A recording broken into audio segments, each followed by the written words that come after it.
অনেক নাটক হয়েছে। আমি মোদ্দা কথা আপনাদের বলে দেই, মোদী সরকার ইউনূস সরকারের সঙ্গে দর কষাকষি করছে। এই কাজ করলে আমরা হাসিনাকে এবং তার সহযোগী যারা ভারতে যারা এখন ভারতের আশ্রয়ে যারা আছে, আওয়ামী লীগের মন্ত্রী নেতৃবৃন্দ কয়েক শত, তাদেরকে তারা ফেরত পাঠাবে বিচারের জন্য। বাংলাদেশের সামনে অত্যন্ত ভয়াবহ আরেকটি বিপর্যয় খুব দ্রুত গতিতে এগিয়ে আসছে। যে কোনো মুহূর্তে বাংলাদেশে ঘটে যেতে পারে আরেকটি ভয়াবহতম ভূমিকম্প।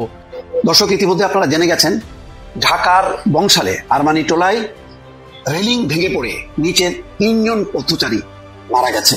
সেখানে বিপুল মানুষ, সেনাবাহিনী পরিস্থিতি নিয়ন্ত্রণে আনার চেষ্টা করছে। অন্যদিকে কেউ বলতেছে এখানে স্বাধীনতার বিপক্ষের মানুষের বিচার হয়েছে, এখানে স্বাধীনতার পক্ষের মানুষের বিচারটা জায়েজ হয় নাই। আবার অনেকে এসে বলতেছে আমরা ক্ষমতায় গেলে, এরকম দলের কথা না, একজন পাগলের কথা। সে বলতেছে আমি যদি ক্ষমতায় যাই আর আমার দল যদি ক্ষমতায় যায়, এই রাজাকাররা কিভাবে এই দেশে থাকে দেখানি মুখ। দেখা নিছে শেখ হাসিনাও, দেখা নেওয়ার জন্য ভাই বহুত কিছু করছে চারিদিক থেকে। আরে গলায় ফাঁসি তো উনারে দেয় নাই, গলায় ফাঁসি দিছে কারে জানেন? ভারতের গলায় ফাঁসি দিছে তো, ভারতের গলায়। দেশের মানুষের প্রতি ভালোবাসা বাদ দেন, হাসিনার যদি সত্যি সত্যি নিজের দলের প্রতি ভালোবাসা থাকতো দেশে ফিরে ফাঁসির দড়ি গলায় নিত, কিন্তু ওই নৈতিক সাহসের ত্যাগ করার মানসিকতা তার নাই। কিন্তু ফাপড় নেওয়ার সময় 16 আনার উপরে 18 আনা শেখ হাসিনা পালায় না। আমি মুজিবের কন্যা। আগামীর বাংলাদেশের প্রধানমন্ত্রীর তালিকা যেরকম তারেক রহমান আছেন, এরকম জামাত আমির ডাক্তার শফিকুর রহমান আছেন। কে হবেন প্রধানমন্ত্রী সেটা এখনই আমরা বলতে পারছি না, নির্বাচনের পরেই দেখা যাবে কে হচ্ছে। কিন্তু এই জামাত আমির ডাক্তার শফিকুর রহমান আজকে যেভাবে সিম্পললি সেনাকুঞ্জে গেলেন, একটা পাঞ্জাবি আর একটা টুপি, একটা পায়জামা আর একটা স্যান্ডেল পরে, এবং উনি যে এত সিম্পল চলেন, আসলে কি ব্যাপারটা? বাংলাদেশের সামনে অত্যন্ত ভয়াবহ আরেকটি বিপর্যয় খুব দ্রুত গতিতে এগিয়ে আসছে। যে কোনো মুহূর্তে বাংলাদেশে ঘটে যেতে পারে আরেকটি ভয়াবহতম ভূমিকম্প। আজ যখন আমি আপনাদের সামনে এই ভিডিওটি করছি 21 নভেম্বর 2025, আজকের দিনে ঠিক সকাল 10টা 38 মিনিটে বাংলাদেশে 5.7 মাত্রার একটি ভূমিকম্প অনুভূত হয়। এই ভূমিকম্পে আমরা সর্বশেষ খবর পাওয়া পর্যন্ত সারা দেশে প্রায় 10 জনের মতো নিহত হয়েছে এবং 100 জনের মতো আহত হয়েছে। আর বিভিন্ন জায়গায়, দেশের বিভিন্ন প্রান্তে বিভিন্ন স্থাপনা, বাড়ি ঘর, বিভিন্ন কালভার্ট এগুলো হেলে পড়েছে, কোনোটা ফেটে গেছে, কোনো জায়গায় রাস্তা ফেটে গেছে, এই মোটামুটি অবস্থা। তো এই ভূমিকম্পের সময় আমি ব্যক্তিগতভাবে ওই সময় আমি আমার বাচ্চাকে সাথে করে নিয়ে বাথরুমে ছিলাম। আমার বাচ্চাকে ঘুম থেকে তুলে, ছোট বাচ্চা 6 বছর বয়স, ঘুম থেকে তুলে তার হাত মুখ ধুইয়ে সবেমাত্র তার কুলি করাচ্ছি, মুখে পানি দিয়ে কুলি করাচ্ছি। ঠিক এই মুহূর্তে আমার কাছে মনে হচ্ছিল যে আমার মাথা ঘুরছে। তো আমার মাঝে মাঝে এরকম হয়, প্রেসারে যদি একটু প্রবলেম হয়, আমি তখন চিন্তা করলাম যে তাহলে কি আমার প্রেসারে ঝামেলা হয়ে গেল কিনা, মাথা ঘুরছে কিনা। আমি বাথরুমের একটা দেয়াল এক হাত দিয়ে, ডান হাত দিয়ে ধরে আমি ঠিক সেই মুহূর্তে দেখলাম যে অত্যন্ত জোরে ঝাঁকুনি দিল। আমি তখন বুঝলাম যে এটি ভূমিকম্প হচ্ছে। আমি সাথে সাথে দোয়া কালমা যতটুকু পারি সেটুকু পড়তে শুরু করলাম আমার বাচ্চাটাকে কোলের সাথে মিশাইয়ে। বাচ্চা তখন বুঝতে পেরেছে যে কোনো বিপদ হয়তো হয়েছে। তিনি বাচ্চাটা কান্না করতে যাবে, কিন্তু আমি তাকে খুব কোলের সাথে জোরে করে চেপে ধরে বলছি আবু ভয় নেই, এরকম। তো এই যে অবস্থা, এটি কিন্তু সবেমাত্র 5.7 মাত্রার ভূমিকম্প হয়েছে। তাতেই যদি এই অবস্থা হয়, আরো ভয়ঙ্কর বিপদের খবর আমাদেরকে জানালেন বুয়েটের একজন ভূমিকম্প বিশেষজ্ঞ ডক্টর মেহেদি হাসান আনসারি। তিনি জানালেন প্রতি 100 থেকে 125 বছর পর 7 মাত্রার ভূমিকম্প অনুভূত হয় এবং 250 থেকে 300 বছর পর 8 মাত্রার ভূমিকম্প হয়ে থাকে। এটি ঐতিহাসিক তথ্য প্রমাণের ভিত্তিতে কিন্তু তিনি এই কথাটি বলেছেন। তো এই হিসাব করলে আমরা যেটি আরেকটি তথ্য আমাদের কাছে আসে, সেটি হচ্ছে 1869 সালে 7.6 মাত্রার কাসার ভূমিকম্প এই এলাকায় অনুভূত হয়। এরপরে 1885 সালে 7.1 মাত্রার বেঙ্গল ভূমিকম্প এই ভারতীয় উপমহাদেশে আঘাত হানে। এরপর 1897 সালে 8.1 মাত্রার গ্রেট ইন্ডিয়ান ভূমিকম্প এই উপমহাদেশে আঘাত হানে। আর সর্বশেষ 1918 সালে 7.6 মাত্রার শ্রীমঙ্গল ভূমিকম্প এই উপমহাদেশে আঘাত হানে। এই যে ঐতিহাসিক তথ্য, এই ঐতিহাসিক তথ্যের আলোকে আমরা যেটি দেখতে পাচ্ছি সেটি হচ্ছে, যেহেতু সর্বশেষ ভূমিকম্পটি ছিল 1918 সালে 7.1 মাত্রার ভূমিকম্প, ওই যে আগেই বলেছি যে প্রতি 100 থেকে 125 বছর পর 7 মাত্রার ভূমিকম্প অনুভূত হয়, তাহলে সর্বশেষ ভূমিকম্পটি ছিল 1918 সালে 7.6 মাত্রার। সেই হিসাবে আমরা যদি সেই হিসাব করি, এখন 2025 সাল, তার মানে 100 বছর কিন্তু অতিক্রম হয়ে গেছে। তো 100 থেকে 125 বছর যেহেতু আমরা কিন্তু সেই রেড জোনে এখন পদার্পণ করেছি এবং ভূমিকম্পের মাত্রা কিন্তু 7.6 মাত্রার, অর্থাৎ 7-এর ভিতরে, এই ভূমিকম্পের ভিতরে কিন্তু আমরা অবস্থান করছি। তো পরিসংখ্যান যেটি বলছে, বিশেষজ্ঞরা যেটি বলছে, 7 মাত্রার ভূমিকম্প যদি বাংলাদেশে ঢাকা বা এর আশেপাশের 100 কিলোমিটারের ভিতরে যদি সৃষ্ট হয়, তাহলে ঢাকা শহরে প্রায় 3 লক্ষ মানুষের নিহত হবার এবং হতাহত হবার একটা সম্ভাবনা রয়েছে এবং প্রায় 35% ভবন একেবারে সম্পূর্ণ মাটির সাথে মিশে যাওয়ার সম্ভাবনা রয়েছে। এটি কিন্তু আমাদের জন্য চরম অ্যালার্মিং একটি বিষয়। আমরা জানি যে পৃথিবীর সবচেয়ে বড় ভূমিকম্পটি হয়েছিল 9.5 মাত্রার, সেটি 1960 সালে চিলিতে। ওই ভূমিকম্পে কিন্তু চিলির প্রায় 550 মিলিয়ন মার্কিন ডলারের সমান ক্ষয়ক্ষতি হয়েছিল এবং সেখানে হাজার হাজার ঘর বাড়ি একেবারে মাটির সাথে মিশে গিয়েছিল এবং চিলির ভালভিদিয়া শহরে এই ভূমিকম্পটা সৃষ্টি হয়েছিল। এখানে এই শহরটা সম্পূর্ণ মাটির সাথে মিশে গিয়েছিল, হাজার হাজার মানুষ কিন্তু প্রাণ হারিয়েছিল। এখন আমাদের এই ঢাকার শহরে প্রায় 21 লক্ষ ভবন রয়েছে। এই ভবনে আপনি চিন্তা করতে পেরেছেন যদি 7 মাত্রার ভূমিকম্প যে কোনো মুহূর্তে, আমরা কিন্তু ওই জোনে চলে এসেছি, যদি হয় তাহলে ঢাকা শহরের অবস্থা 35% ঘরবাড়ি নিশ্চিহ্ন হয়ে যাবে এবং 3 লক্ষ মানুষ নিহত হওয়ার সম্ভাবনা রয়েছে। এখন বিশেষজ্ঞরা বারবার তাগাদা দিয়ে আসছে যে ঢাকা শহরে যে ভবনগুলো আছে এই ভবনগুলোকে অতি দ্রুত পরীক্ষা করা হোক। পরীক্ষা নিরীক্ষা করে এগুলোকে গ্রিন, ইয়েলো এবং রেড এই 3টি ভাগে মার্ক করে দেখিয়ে দেওয়া হোক, সেগুলো টাঙিয়ে দেওয়া হোক। গ্রিন যেগুলো সেগুলো ভূমিকম্প মুক্ত, বিপদ মুক্ত। ইয়েলো যেগুলো সেগুলো পুনরায় কিছুটা মেরামত করতে হবে। আর রেড যেগুলো সেগুলো থেকে দ্রুত, অতি দ্রুত মানুষজনকে বের করে, বাসিন্দাদেরকে বের করে সেগুলো অতি দ্রুত পুনরায় মেরামতের ব্যবস্থা করতে হবে। এটি কিন্তু রাষ্ট্রের দায়িত্ব, সরকারের দায়িত্ব। এখন সরকার, রাষ্ট্র যদি এই কাজগুলো না করে তাহলে এদেশের নাগরিকের অবস্থা কোন পর্যায়ে গিয়ে দাঁড়াবে সেটি কি কেউ আমরা একবারও ভাবতে পারছি, চিন্তা করতে পারছি? সর্বশেষ কথা, যে আজকের যে ভূমিকম্পটি সৃষ্টি হয়েছে সেটি কিন্তু এই যে আমাদের ঢাকার একেবারে পাশের জেলা নরসিংদীর মাধবপুর থেকে কিন্তু এটি উৎপত্তি হয়েছে। 5.7 মাত্রা। তাই যদি এই অবস্থা হয় তাহলে কিন্তু ওই বিশেষজ্ঞদের কথার কাছেই প্রায় চলে আসছে যে ঢাকা এবং তার আশেপাশের 100 কিলোমিটারের ভিতরে, যদি নরসিংদী কিন্তু ঢাকা থেকে 100 কিলোমিটারের কম দূরত্ব, তাহলে এবার চিন্তা করুন কি অবস্থা হতে পারে। সুতরাং আমাদের সবাইকে সজাগ থাকতে হবে। আর একটি বিষয়, আমি এই ভূমিকম্প থেকে, যখন ভূমিকম্প হয় তখন আমাদের করণীয় কি, এই বিষয়টা আমি একটু ঘাটাঘাটি করতে যে দেখলাম, আমার কাছে সবচেয়ে অথেন্টিক যেটা মনে হলো, ভালো লাগলো যেটা, আমি সেটি আপনাদের সাথে শেয়ার করছি। আপনারা এটা করতে পারেন। সেটা হচ্ছে, যখন ভূমিকম্প হয় তখন আপনারা যদি কোনো বিল্ডিং এর ভিতরে থাকেন, যদি ঘরের ভিতরে থাকেন, তাড়াহুড়া করে লাফ দিয়ে বা দ্রুত নামতে না গিয়ে আপনারা যখন ভূমিকম্পটা হয় তখন আপনাদের এই বিল্ডিং এর যে কলামগুলো থাকে, কলামগুলো যেগুলো বিম যেগুলো বলে, এইগুলোর পাশে গিয়ে হাত এবং হাঁটু মাটিতে রেখে উপর হয়ে থাকার মতো থাকলে অনেকটা বিপদ মুক্ত থাকা যায়। যদি বিল্ডিংটা ধসেও পড়ে তাহলে যেটা হয়, ওই বিমগুলোর ওখানে কিন্তু প্রচুর রড থাকে, তার মানে ওইগুলো একটু কম ধসে পড়লেও হয়তো আপনার শরীর পর্যন্ত আসবে না। এতে করে দ্রুত উদ্ধার কর্মীরা এসে হয়তো উদ্ধার করে জীবনটা বাঁচতে পারে। এটি আমার কাছে একটু ভালো লেগেছে, আমি আপনাদেরকে জানালাম। আরো আপনারা নিজেরাও যদি এই ব্যাপারে একটু সচেতন হন, একটু পড়ালেখা করেন, তাহলে প্রাণহানি এড়ানো যায় কিছুটা। হায়াত মওত আল্লাহর হাতে, তারপরেও কিন্তু কিছুটা এড়ানো যায়। সুতরাং আল্লাহ রাব্বুল আলামিন আমাদের এই সমস্ত প্রাকৃতিক দুর্যোগ থেকে হেফাজত করুক, বাংলাদেশকে হেফাজত করুক। আমরা আল্লাহ রাব্বুল আলামিনের কাছে সেই প্রার্থনা করি এবং এগুলোকে একটা নীতিমালার ভিতরে আনার জন্য সরকারের প্রতি জোর দাবি জানাচ্ছি। এই হাসিনার বিচার নিয়ে কি হয়েছে, তবে এটা নিয়ে কোনো মন্তব্য করেনি, বলছে আমরা বাংলাদেশের সঙ্গে উন্নত সম্পর্ক চাই, বাংলাদেশের মানুষ যাতে ভালোভাবে থাকে, দেশে উন্নতি হোক, উন্নয়ন হোক, ভালো গভর্নেন্স থাকুক, গণতন্ত্র থাকুক, এগুলো আমরা চাই। ভারত 2 প্যারাগ্রাফের ছোট্ট একটা রিয়াকশন দেখিয়েছে। ইউনূস সরকারকে একচোট নেবে, হ্যাঁ কেন হাসিনাকে ফাঁসির আদেশ দেওয়া হলো, ভারত এটা সহ্য করবে না, ভারত হাসিনাকে শেল্টার দিয়েছে, হাসিনা ভারতের একজন প্রিয় ব্যক্তি, এই ধরনের কোনো কথার আভাস আমরা ভারতীয় সরকারের কাছে পাইনি। এবং বুধবারে বাংলাদেশের সিকিউরিটি অ্যাডভাইজার বাংলাদেশ সরকারের ডক্টর খলিলুর রহমান অজিত দোভালের নিমন্ত্রণে দিল্লিতে গেলেন এবং দিল্লি সেদিনই তার অনেক কথাবার্তা হলো। উনি বোধহয় মঙ্গলবারে গিয়েছিলেন, মঙ্গলবারে গিয়ে তারপরে অনেক কথাবার্তা বলেছেন অজিত দোভালের সঙ্গে। আমি কিন্তু এটার ঘোর বিরোধী ছিলাম, এখনো আছি, ভবিষ্যতেও থাকবো। আমি আপনাদের গত 2টো অনুষ্ঠানে বলেছি যে এপ্রিল মাসে বিমস্টেকের কনফারেন্সে ডক্টর ইউনূসকে নরেন্দ্র মোদী যে ভাষায় কথা বলেছেন এবং ভারতের national security adviser Ajit Doval যে ভাষায় ডক্টর খলিলুর রহমানকে কথা বলেছেন, তাতে বাংলাদেশের আত্মমর্যাদা সম্পন্ন হলে তারা বাংলাদেশি কোনো প্রতিনিধিকে সরকারিভাবে ভারতে পাঠাতো না, অজিত দোভালের কাছে পাঠাতো না। তবে অজিত দোভালের সঙ্গে দেখা করতে গেলেন খলিলুর রহমান, সরকারিভাবে কিন্তু সেখানে তিনি হাসিনাকে প্রত্যাবর্তন করার ব্যাপারে, বাংলাদেশে ফেরত দেওয়ার ব্যাপারে কোনো আলাপ আলোচনা করেছেন এ কথা উল্লেখ করা হয়নি। কিন্তু আমরা জানি খলিলুর রহমান দিল্লিতে গিয়েছিলেন হাসিনার ব্যাপারে কথা বলার জন্য এবং অনেক নাটক হয়েছে। আমি মোদ্দা কথা আপনাদের বলে দেই, মোদী সরকার ইউনূস সরকারের সঙ্গে দর কষাকষি করছে। এই কাজ করলে আমরা হাসিনাকে এবং তার সহযোগী যারা ভারতে, যারা এখন ভারতের আশ্রয়ে যারা আছে, আওয়ামী লীগের মন্ত্রী নেতৃবৃন্দ কয়েক শত, তাদেরকে তারা ফেরত পাঠাবে বিচারের জন্য। হাসিনার ফাঁসি হয়েছে এটা নিয়ে তাদের কোনো বাংলাদেশ অভ্যন্তরীণ ব্যাপার, তারা কোনো মন্তব্য করছে না। খুব ভালো শোনায় কথাগুলো। এবং যে আলোচনাটা হয়েছে তাতে মনে হচ্ছে ভারত হাসিনাকে ফেরত পাঠালেও পাঠাতে পারে। এখন আমি বিবিসির একটা রিপোর্ট 20 নভেম্বরের বিবিসি বাংলা যেটা বলছেন, আসিফ নজরুলকে কোট করে বলেছেন, বিবিসি বলছে আসিফ নজরুল বলেছেন হাসিনাকে ফেরত পাঠানোর জন্য আবার বাংলাদেশ সরকার চিঠি দেবে, ফরমালি আরেকবার তারা আনুষ্ঠানিকভাবে ভারতকে জানাবে হাসিনাকে যেন ফেরত দেওয়া হয়। ডিসেম্বর মাসে একটা চিঠি দেওয়া হয়েছিল, ভারতের চিঠির অ্যাকনোলজি করেনি, উত্তর দেওয়া তো দূরের কথা, ভারত কোনো পাত্তাও দেয়নি। আসিফ নজরুল বলেছেন ভারত যদি হাসিনাকে ফেরত না দেয় তাহলে বাংলাদেশ ভারতের এই সিদ্ধান্তকে বাংলাদেশের প্রতি শত্রুতামূলক বলে গণ্য করবে। বেশ কঠিন কথা। হাসিনাকে ফেরত দাও, নইলে আমরা আর তোমাদের সঙ্গে বন্ধুত্ব রাখবো না। এবং বুধবার 19 তারিখে অজিত দোভালের সাথে দিল্লিতে খলিলুর রহমানের সাক্ষাৎ হয়েছে। হাসিনাকে প্রত্যাবর্তন করার বিষয়ে আলাপ হয়েছে কিনা এটা নিয়ে দু ধরনের কথা শোনা যাচ্ছে। তবে যেটা আমরা শুনতে পাই যে অজিত দোভালের সঙ্গে খলিলুর রহমানের কি কথা হয়েছে, মূলত বাংলাদেশের সাথে পাকিস্তানের ঘনিষ্ঠ সম্পর্ক নিয়ে আলোচনা হয়েছে। বাংলাদেশে ভারত বিরোধী মনোভাব ও হিন্দু নাগরিকদের নাকি আক্রমণ করা হয়েছে ইউনূস সাহেব ক্ষমতায় আসার পরে।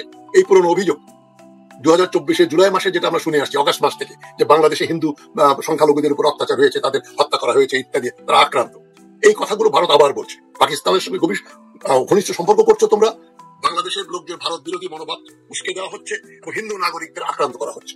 এবং তারা আরো বলেছে, চীনের ব্যাপারে বলেছে, চীনের সঙ্গে চীনকে এই যে লালমনিরহাটে এয়ার বেস বানাতে দেওয়া হচ্ছে এবং ভারতের উত্তর পূর্ব রাজ্যগুলো 7 সিস্টার্স এর আশেপাশে চীনাদের আনাগোনা বাংলাদেশের ভূমিতে, এটা ভারত আপত্তি করেছে এবং বলছে ভারত, বাংলাদেশ এবং চীন সমন্বিতভাবে তারা ড্রোন তৈরি করবে এবং সামরিক সহযোগিতা বৃদ্ধি করছে ইত্যাদি নাকি আলোচনা হয়েছে। এগুলো জানা যায়। হাসিনার ব্যাপারে কোনো আলাপ হয়েছে অফিসিয়ালি জানা যায় না। অফিসিয়ালি বিবিসিও বলছে এই ব্যাপারে কোনো আলাপ হয়েছে বলে আমরা জানি না। তবে আমি একজন প্রখ্যাত বিশ্লেষকের মত এখানে তুলে ধরছি। এই বিশ্লেষক বলছেন, গোপন সূত্রে যে তথ্যগুলো উনি পেয়েছেন, মোদী সরকার হাসিনাকে বাংলাদেশে ফেরত পাঠানোর ব্যাপারে নীতিগতভাবে নাকি একমত পোষণ করছে। তবে একমত পোষণ করলেও এই জন্য অনেকগুলো কঠোর শর্ত জুড়ে দিয়েছে। এই কাজ করলে আমরা হাসিনা ও তার সহযোগীদেরকে বাংলাদেশে ফেরত পাঠাবো। এখন বাংলাদেশকে এই শর্তগুলো মেনে নিতে পারবে? এটা একটা $1 বিলিয়ন কোয়েশ্চেন। যাই হোক, অনেকে খলিলুর রহমানকে তুলনা করছেন মঈনুদ্দিন আহমদের সাথে, জেনারেল মঈনুদ্দিন আহমদের সাথে, যিনি একটু ভারতপন্থী ছিলেন। আমি অবশ্য সেটা মনে করি না। খলিলুর রহমানের এই সফর কি কূটনৈতিক সফর ছিল, নাকি তার সাথে অজিত দোভালের যে আলোচনা হয়েছে সেটা নিয়ম মাফিক কূটনীতি ছাড়িয়ে গেছে? মানে ডিপ্লোমেসি ছাড়া সেখানে আরো অনেক কথা হয়েছে যেগুলো ডিপ্লোমেটরা বলেন, অনেক খোলামেলা আলোচনা হয়েছে। এটা করে ইউনূস সরকার বুঝাতে চাইছেন যে খলিলুর রহমানের ভারত যাওয়া অপরিহার্য ছিল, দরকারি ছিল। আমি তা মনে করি না। কেন মনে করি না সেটা বলুন। অনেকেই বলছেন তাদের আলোচনা ছিল a careful exchange of positions and expectations, মানে এটা ছিল নীরব তবে গুরুত্বপূর্ণ আলোচনা। তবে এখানে অনেক কেয়ারফুলি, তারা সাবধানতার সঙ্গে অনেকগুলো তাদের যে পজিশনস, তারা কি চান এবং কি চান না, তারা কি আশা করেন এবং কি আশা করেন না পরস্পরের কাছে, এই নিয়ে খোলামেলা আলোচনা হয়েছে, এক্সচেঞ্জ অফ ওপিনিয়ন হয়েছে। এটাকে অনেকে বলছে কোয়াইট বাট সিগনিফিকেন্ট ডিসকাশন, নীরব কিন্তু খুবই গুরুত্বপূর্ণ আলোচনা হয়েছে। দিল্লির প্রস্তাবের প্যাকেজে কি ছিল, তারা কি কি প্রস্তাব বাংলাদেশে দিয়েছে, এগুলো আমরা জানি, সম্পূর্ণ নতুন কিছু নয়। এবং হাসিনার আমলে যে সুযোগ সুবিধাগুলো ভারত বাগিয়ে নিয়েছে বাংলাদেশের কাছে, সেগুলোকে আবার ঝালাই করে আরো শক্তিশালী করে ভারত বাংলাদেশে আরো জেঁকে বসতে চায়। এটাই তাদের আলোচনার মুখ্য বিষয়। যেগুলো ভারত আগে বেসরকারি ভাবে জানিয়েছিল, এইবার তারা সেগুলো সরকারি ভাবে বাংলাদেশের প্রতিনিধি সিকিউরিটি অ্যাডভাইজার ডক্টর খলিলুর রহমানের কাছে বলল। তবে ঢাকার উত্তরও ছিল বেশ দৃঢ় ও স্পষ্ট। খলিলুর রহমান একটা ভালো ভূমিকা পালন করেছেন। খলিলুর রহমান নাকি বলেছেন আওয়ামী লীগ এখন একটা মৃত। The Awami League is dead to us. আমাদের কাছে আওয়ামী লীগ মৃত, মরে গেছে। And there is no option for Hasina. হাসিনার কোনো কিছু করার বা বলার কোনো অপশন আমাদের কাছে নেই। যে হাসিনা এইটা বললে আমরা রাজি হব, হাসিনা এটা করলে হাসিনা রাজি হবে। হাসিনা যেমন বলেছে আইসিটিতে তার ইন্টারন্যাশনাল ক্রিমিনাল কোর্টে তার বিচার করা হোক এবং তাকে উকিল দেয়া হোক, ভালোভাবে ডিফেন্ড করতে দেয়া হোক, এই ধরনের কথাগুলো যে হাসিনা বলেছে, সে ব্যাপারে এরা বলছে হাসিনার কোনো কথাই আমরা শুনতে রাজি না। There is no option for Hasina. Hasina এখানে এক্সিস্টই করে না। এটাই হচ্ছে এই আসল খবর, যেটা ভেতরে হাসিনার ব্যাপারে আলোচনা হয়েছে সেটাই। তবে ভারতের প্রতিক্রিয়া ছিল খুবই নিয়ন্ত্রিত এবং অনেকটা পজিটিভ। ভারত যেন বাংলাদেশের সঙ্গে বন্ধুত্ব করার জন্য উদ্গ্রীব। হাসিনার ব্যাপারে তারা খুবই নমনীয়, যেন বাংলাদেশ ভালোভাবে চাইলেই দিল্লি হাসিনাকে বাংলাদেশের কাছে ফেরত দিয়ে দেবে। এবং ভারত বলেছে, দিল্লি বলছে যে আমরা ভারতকে হাসিনা ও আওয়ামী লীগারদের সহযোগীদের রক্ষক হিসেবে দেখতে চাই না। আমরা আমাদের হাসিনা বা তার দলের লোকজনদের প্রতি, যারা মন্ত্রীরা এবং যে দলের লোক নেতৃবৃন্দ যারা ভারতে আশ্রয় নিয়েছে, হাসিনা আত্মীয় স্বজন সহ সবাই, তাদের ব্যাপারে আমাদের কোনো উৎসাহ নেই এবং আমরা তাদের রক্ষক, তাদেরকে আমরা এখানে বসিয়ে রেখেছি, রক্ষা করছি। এটা কিন্তু ঠিক না। মানে ঠাকুর ঘরে কেড়ে আমি কলা খাই না, এই কথাটা ভারত আবার জানিয়ে দিল। তবে যেটা সবচেয়ে গুরুত্বপূর্ণ ব্যাপার সেটা হলো হাসিনার প্রত্যাবর্তন ব্যাপারটা আলোচিত হয়েছে, যে তাকে ফেরত দেওয়া হবে। তবে ভারত তাকে বিনামূল্যে বাংলাদেশের হাতে তুলে দেবে না, এটাই আলোচনার মূল বিষয়। বলছে extradition extradition is on the table but not for free. হাসিনার ফেরত যাওয়া আমরা টেবিলের উপরে আলোচনার জন্য রেখেছি, তবে বিনামূল্যে না, বিনা পয়সা আমরা হাসিনাকে বাংলাদেশে ফেরত পাঠাবো না। তাদের শর্তগুলো মানলে তখন তারা হাসিনাকে পাঠাবে কি পাঠাবে বলে তারা সিদ্ধান্ত নিতে পারে। ভারত অনেকগুলো শর্ত সাপেক্ষে হাসিনা ও তার সহযোগীদের যারা ভারতে আশ্রয় গ্রহণ করেছে বাংলাদেশে ফেরত পাঠাতে রাজি হয়েছে বলে শোনা যায়, তবে শর্ত অনেক। 1 নম্বর শর্ত কি, বাংলাদেশকে ভারতের জন্য দুটো অর্থনৈতিক জোন বা ইকোনমিক জোন বানাতে হবে, যে ভারতের এক্সপোর্ট প্রমোশন জোনের মতো ভারতীয়রা এখানে এসে এখান থেকে মালপত্র তৈরি করবে এবং বিদেশে রপ্তানি করবে, তারা ইনভেস্ট করবে। Economic zone exclusively for India থাকতে হবে 2টা বাংলাদেশের ভিতরে, এবং তাদেরকে ব্যবসা বাণিজ্যে বিশেষ সুবিধা দিতে হবে, বিশেষ সুবিধা। 2 নম্বর, ভারত বাংলাদেশের ভিতরে বর্ধিত কূটনৈতিক কাঠামো, মানে তারা আরো কনসুলেট খুলবে, আরো ভারতীয় নাগরিক এখানে আনবে, এটাই মুদ্রা কথা, যে বাংলাদেশের ভেতরে তারা আরো ভারতীয়দের ঢোকাতে চাইছে কূটনীতির নামে, ডিপ্লোমেসির নামে, কূটনৈতিক সম্পর্কের নামে। 3 নম্বর, ট্রানজিট এবং করিডোর সুবিধা বর্ধিত করতে হবে, যেটা হাসিনা দিয়েছে সেটা রাখতে হবে এবং আরো তারা দাবি করছে, ট্রানজিট দিতে হবে, করিডোর দিতে হবে, সুবিধা ইত্যাদি।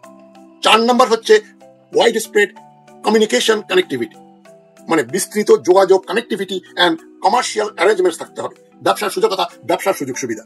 আমি বহুবার বলেছি, পৃথিবীর যত যুদ্ধ এবং যত কূটনৈতিক সম্পর্ক সবই মূলত ব্যবসা বাণিজ্যের জন্য, মানে কে কোথা থেকে র ম্যাটেরিয়াল আনবে, market and sources raw material এবং কন্ট্রোল, কে বিক্রি করবে, মার্কেট কার এবং র ম্যাটেরিয়াল কার, এটা নিয়ে পৃথিবীতে ইতিহাসে যত যুদ্ধ হয়েছে সবগুলো যুদ্ধ হয়েছে। অন্য কোনো কারণে এক দেশ আরেক দেশের সঙ্গে যুদ্ধ করে না। এখানে ভারত কূটনৈতিক ভাবে চাপ দিচ্ছে তাদের ব্যবসা বাণিজ্যের সুযোগ সুবিধা বৃদ্ধি করার জন্য, এবং ওই কমিউনিকেশন কানেক্টিভিটি বাড়াতে হবে, এবং কমার্শিয়াল অ্যারেঞ্জমেন্টস আরো বৃদ্ধি করতে হবে, এবং বর্ধিত কূটনৈতিক সুবিধা মানে কাঠামো, মানে ভারতের অনেক বেশি ডিপ্লোম্যাট বাংলাদেশে আসবে। ঢাকা হাসিনাকে ফেরত পেতে এসব শর্তে রাজি হবে কিনা সেটা গুরুত্বপূর্ণ ব্যাপার। এতগুলো শর্ত দিয়েছে ভারত, বাংলাদেশ সরকার কি এ সমস্ত শর্ত মেনে নিয়ে রাজি হবে হাসিনাকে ফেরত আনতে? তবে যেটা আমরা ভুলে যাই, ইউনূস সরকারের এই ধরনের কোনো অধিকার নেই, ক্ষমতা নেই, এটা ভারতও খুব ভালো করে জানে। তাই ভারত বলেছে এই আলোচনা তো এখন আমরা শুরু করেছি ডক্টর ইউনূসের সরকারের সঙ্গে, পরে যখন একটা গণতান্ত্রিক সরকার আসবে, সেটা যদি ভারত বান্ধব একটা সরকার হয়, তাহলে আমরা হাসিনাকে বাংলাদেশে ফেরত পাঠানোর ব্যাপারে আলোচনা করব। তার মানে শর্ত জুড়ে দিয়েছে, বাংলাদেশের নির্বাচনের পরে একটা ভারত বন্ধু সরকার বানাতে হবে বাংলাদেশে, এবং ভারত বাংলাদেশে যে চীনের বর্ধিত প্রভাব, চীনের উপস্থিতি, এগুলোতে তারা খুবই উদ্বিগ্ন। খলিলুর রহমান যদিও ভারতকে বলেছে চীনের লালমনিরহাটের এই এয়ারবেস এবং ওখানে তিস্তা প্রকল্পের উন্নয়নের কার্যকলাপ নিয়ে ভারতকে উদ্বিগ্ন হওয়ার মতো কারণ নেই। তিনি আশ্বস্ত করেছেন ভারতকে যে আমরা চীনকে বাংলাদেশের মাটি ব্যবহার করে ভারতের বিরুদ্ধে যুদ্ধ করতে দেব না। তবে এত কিছুর পরেও ভারতের টোন ছিল খুব সফট, খুব নরম, ভারতকে বেশ নমনীয় ও সৌজন্যমূলক মনে হয়েছে, রেগে যায়নি, হ্যাঁ তোমরা এটা করবে। যেটা বিমস্টেকের কনফারেন্স ব্যাংককে কিন্তু মোদি এবং অজিত দোভাল, ডক্টর ইউনূস এবং পরে অজিত দোভাল খলিলুর রহমানকে এক চোখ নিয়েছে, তোমরা এরকম করবে না, এরকম করলে তোমাদের প্রতি কিন্তু সব আমাদের অনেক রাগ, তোমাদের কি তোমরাই বেশি সাফার করবে। বাংলাদেশে হুমকি দিচ্ছে, তোমরা আমাদের কথা শোনো, নইলে তোমাদের খুব মুশকিল হয়ে যাবে, অসুবিধায় পড়ে যাবে। কিন্তু এইবার খুবই নমনীয় ভদ্রভাবে কথাবার্তা বলছে। ভারতের এই ভদ্রতাকে যদি কেউ ভারতের দুর্বলতা মনে করেন, যেটা আমাদের বাংলাদেশের অনেকে মনে করেন ভারত এখন বেশ আমাদের বন্ধু হতে চায়, আদৌ নয়। ভারত হাসিনাকে ফেরত দিতে চায় না, বাংলাদেশের সঙ্গে কোনো ভালো সম্পর্ক করতে চায় না। ভারত বাংলাদেশকে একটা কলোনি হিসাবে রাখতে চায়, ট্রানজিট এবং তাদেরকে করিডোর দিতে হবে, ইকোনমিক জোন বানিয়ে দিতে হবে। এগুলো করার পরেও শেষ দিকে বলছে আমরা তো এখনই এই ব্যাপারে সিদ্ধান্তে আসতে পারি না। তার মানে ইউনূস সরকার ফেব্রুয়ারি পর্যন্ত আছেন, এই ফেব্রুয়ারি মাসের ভিতরে হাসিনাকে ফেরত পাঠিয়ে দেওয়ার আরো আলোচনা করবে, একথা কিন্তু ভারত বলেনি। ভারত বলেছে যে আমরা চাই বাংলাদেশের নির্বাচনের আগে যেন ভারত বাংলাদেশের ভিতরে কোনো উত্তেজনার সৃষ্টি না হয়। তবে একটা দিক খুব পজিটিভ, ভারতে প্রথমবারের মতো 2024-এর পরিবর্তন যেটা বাংলাদেশে হয়েছে, ইউনূস সরকার ক্ষমতায় আসলো, হাসিনা পালিয়ে গেল, সেটাকে তারা একটা বৈপ্লবিক পরিবর্তন বলে মেনে নিয়েছে। যে ভারতের অনেক অ্যানালিস্টই বলছে যে হাসিনা যে খুন করেছে, লুট করেছে, এতে কোনো সন্দেহ নেই। জিন্দাল বিশ্ববিদ্যালয়ের ডক্টর রাধা দত্ত উনি পর্যন্ত বলেছে যে হ্যাঁ 1400 মানুষ জাতিসংঘ বলছে হাসিনার পুলিশ আর্মি হত্যা করেছে। এই ব্যাপারে তারা কিন্তু রাগ ঢাক করছে না, এবং বলছে বৈপ্লবিক একটা পরিবর্তন হয়েছে, হাসিনা খুবই আনপপুলার ছিল, আর আনপপুলারিটির জন্য তাকে দেশ ছেড়ে চলে যেতে হয়েছে। তবে ভদ্র ব্যবহারের পরে ভারত আবার স্ক্রু টাইট দিচ্ছে, বলছে এই ডক্টর ইউনূসের সরকার, অন্তর্বর্তীকালীন সরকার থাকাকালীনই আমরা চাই 5 জন প্রভাবশালী আওয়ামী নেতাকে এই অন্তর্বর্তী সরকারের আমলে বাংলাদেশে সুপ্রতিষ্ঠিত পুনঃপ্রতিষ্ঠিত দেখতে চাই। এই 5 জন নেতাকে সেটা আমরা জানি না, তবে আওয়ামী লীগের 5 নেতাকে ইউনূস সরকারের আমলে বাংলাদেশে বিশেষভাবে পুনঃপ্রতিষ্ঠিত করতে হবে। এটা তো বাংলাদেশের অভ্যন্তরীণ ব্যাপারে হস্তক্ষেপ, একেবারে নগ্ন হস্তক্ষেপ, এটা আমরা মানবো কেন? ঢাকা এই বিষয়ে কি করবে বলা যাচ্ছে না। ইউনূস সরকারি 5 জন আওয়ামী লীগের কে এনে এখানে সরকারের সঙ্গে ঘনিষ্ঠভাবে তাদের কথাবার্তা শুনে কাজ করবেন কিনা, আমার মনে হয় না। সেটা করলে ইউনূস সরকার আরো জনগণের সমর্থন হারাবে। তবে যেটা বললাম, ভারত বাংলাদেশ আলোচনা ইউনূস সরকারের আমলেই শেষ হবে না, নির্বাচিত সরকারের সাথে আলোচনা চলবে এবং সে সরকারকে ভারত বন্ধু একটা সরকার হতে হবে এবং নির্বাচিত সরকারের সাথে ভারত নমনীয় ভাষায় কথা বলবে এমন কোন নিশ্চয়তা নাই কিন্তু। এবং যারা মনে করেন ভারত নমনীয় হয়েছে, ভদ্রভাবে কথাবার্তা বলেছে, তারা হাসিনাকে ফেরত পাঠিয়ে দেবে, এগুলো অতিরঞ্জিত দুরাশা, অতিরিক্ত আশা করা। এ ধরনের আশা করার কিছু নেই। ভারত ডিপ্লোম্যাটিক্যালি বাংলাদেশ যদি হাসিনাকে যে ফেরত চায়, আমরা ফেরত দেবো, এই কাজগুলো করো, তারা জানে বাংলাদেশ এই কাজগুলো করবেও না এবং তারাও হাসিনাকে ফেরত দেবে না। বাংলাদেশের ভিতরে অর্থনৈতিক ভাবে তারা ঘাঁটি বানাতে চায়, ফ্রি মার্কেট করতে চায়, ফ্রি ইকোনমিক জোন বানাতে চায়, সুযোগ সুবিধা চায় এবং এগুলো পাওয়ার পরে যে তারা হাসিনাকে ফেরত দেবে এ ধরনের কোনো গ্যারান্টি কিন্তু ভারত দিচ্ছে না। দূতাবাসে মানুষ বৃদ্ধি করতে চায়। তো সোজা কথা ঘুরে ফিরে ওই শেষ বেশ যেখানে আমরা আসছি, ব্যাক টু স্কোয়ার ওয়ান, সেটা হচ্ছে ভারত বাংলাদেশের বন্ধু হবার ভারতের কোনো ইচ্ছা নেই, হাসিনাকে ছেড়ে দেওয়ারও কোনো ইচ্ছা নেই। তারা বাংলাদেশকে বাজিয়ে দেখলো এবং রহমান সাহেব গেলেন, কঠোর কঠোর কথাবার্তা বললেন, এতে আমরা তাকে হাততালি দিচ্ছি, কিন্তু ওখানে গিয়ে তো উনি নাকে খত দিয়ে তিনি দিল্লিতে গেলেন এবং যে দিল্লি তাকে অপমানিত করলো, ডক্টর ইউনূসকে অপমানিত করলো। আমি মনে করি ডক্টর ইউনূসের পররাষ্ট্র মন্ত্রণালয় এবং এই যে খলিলুর রহমানের এই যে সিকিউরিটি অ্যাডভাইজার হিসেবে তিনি যে কাজটা করলেন, তার হয়তো মানা করার অবকাশ ছিল না। ইউনূস সাহেব বলেছেন, তাকে ফরেন মিনিস্ট্রি বলেছে, তাকে যেতে হয়েছে। তবে এতে বাংলাদেশের কোনো গৌরব বৃদ্ধি হয়নি। আমাদের ভারতের কাছে আমরা কিছু পেয়ে যাব, আশা কিন্তু একটা দুরাশা বলেই চিহ্নিত হবে। সবাইকে আমি আমার প্রীতীয় শুভেচ্ছা জানাচ্ছি, জানি আজকের আলোচনা এখানে শেষ করছি। ভালো থাকবেন সবাই। আসসালামু আলাইকুম।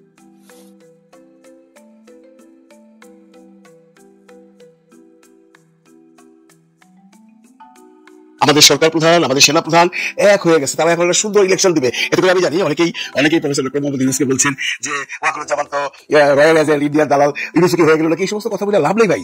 প্রফেসর ডক্টর মোহাম্মদ ইউনূস উনি একটা কথা মনে রাখতে হবে আপনাদের, উনি এখান থেকে যাওয়ার পরে কিন্তু ঘরে বসে যাবেন না। উনি জানেন এবং উনি বলছেন, বহুবারই বলছেন যে আমি কখনো রিটায়ারমেন্টে যাবো না, উনি আমৃত্যু কাজ করে যাবেন। তার মানে এখান থেকে যাওয়ার পরে পৃথিবীর বিভিন্ন ইউনিভার্সিটিতে যাবে, লেকচার দেবে, ওনার যে সম্মানটা আছে সেটাকে ধরে রাখবে। উনি যদি এমন কিছু করে বাংলাদেশে যার জন্য মানুষ ছিচি করবে, পুরো দুনিয়া ছিচি করবে, এমন ঘটনা উনি ঘটাবে না। ওনার টার্গেটই একটা, আমি একটা সুন্দর নির্বাচন চাই। আর সুন্দর নির্বাচনের জন্য সুন্দর পরিবেশ চাই, সুন্দর পরিবেশের জন্য আইন শৃঙ্খলা রক্ষাকারী বাহিনী চাই।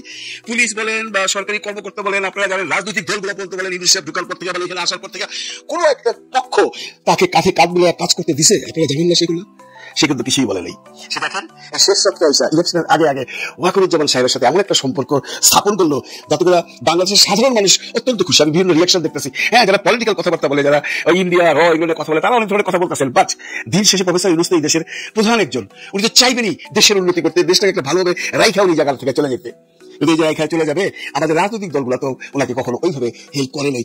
যেভাবে বলুক, আমরা এক সময় দেখছি প্রফেসর ডক্টর মোহাম্মদ ইউনূস বিএনপির লোক, এক সময় দেখছি প্রফেসর ডক্টর মোহাম্মদ ইউনূস জামাতের লোক, কেউ তো বলছেন প্রফেসর ডক্টর মোহাম্মদ ইউনূস এনসিপির লোক। উনি আসলে কারো লোক, উনি হলেন বাংলাদেশের 18 কোটি মানুষের লোক।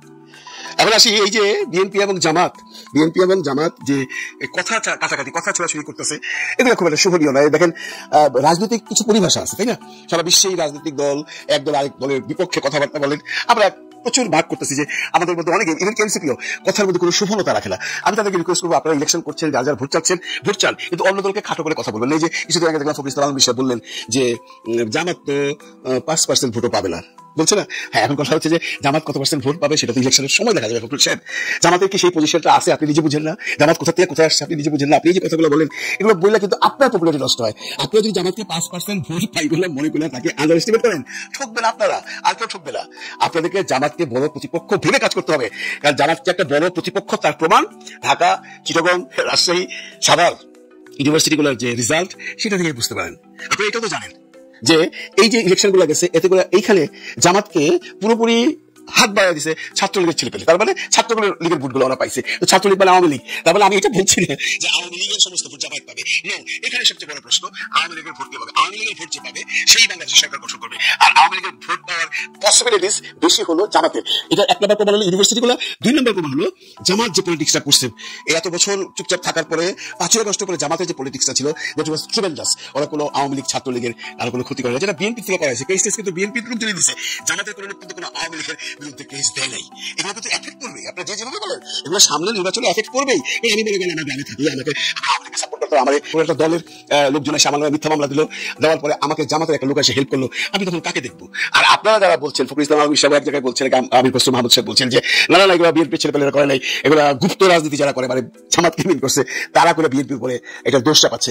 সত্যি কথা যেটা, যার সাথে ঘটনা ঘটেছে সেই জানে কারা করেছে, সে চিনে তাদেরকে।